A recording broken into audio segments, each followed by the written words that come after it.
بسم اللہ الرحمن الرحیم۔ السلام علیکم فرینڈ، امید کرتا ہوں تمام ٹھیک ہوں گے۔ تو دوستو، آج کی اس ویڈیو میں آپ کے لیے بہت بڑی خوشخبری لایا ہوں۔ وہ یہ ہے کہ جو لوگ حکومت کی طرف سے نااہل ہو چکے تھے تو ان کے لیے ایک بہت بڑی خوشخبری آئی ہے۔ آپ نے میری ویڈیو کو سکپ نہیں کرنا ہے، میری ویڈیو کو لاسٹ تک دیکھنا ہے، اور اگر آپ میرے چینل پر نیو ہیں تو میرے چینل کو کر دیں سبسکرائب اور گھنٹی کے نشان کو دبا دیں اور آل پر کلک کر دیں تاکہ ہر آنے والی انفارمیٹیو ویڈیو سب سے پہلے آپ تک پہنچے۔ تو دوستو، جیسے کہ میں نے کہا کہ جو لوگ احساس ایمرجنسی پروگرام کے تحت نااہل ہو چکے تھے، ان کو پیسے نہیں ملے تھے، تو ان کو حکومت کی طرف سے ایک بڑی خوشخبری سنائی گئی ہے۔ وہ یہ ہے کہ 7 لاکھ نااہل افراد کو 12,000 روپے دینے کا اعلان کر دیا گیا تھا۔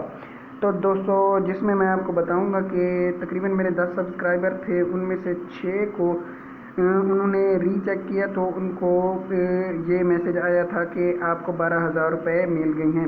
تو دوستو، آپ بھی چیک کریں، انشاءاللہ آپ نے گھبرانا نہیں ہے، آپ بھی چیک کریں، انشاءاللہ آپ کے بھی پیسے آ چکے ہوں گے۔ تو دوستو، اگر آپ کو بھی میری ویڈیو پسند آئے تو اسے لائک کر دیں اور کمنٹ کریں۔ انشاءاللہ جو بھی آپ کی پرابلم ہوگی میں اسے سولو کرنے کی کوشش کروں گا۔ Thank you friend.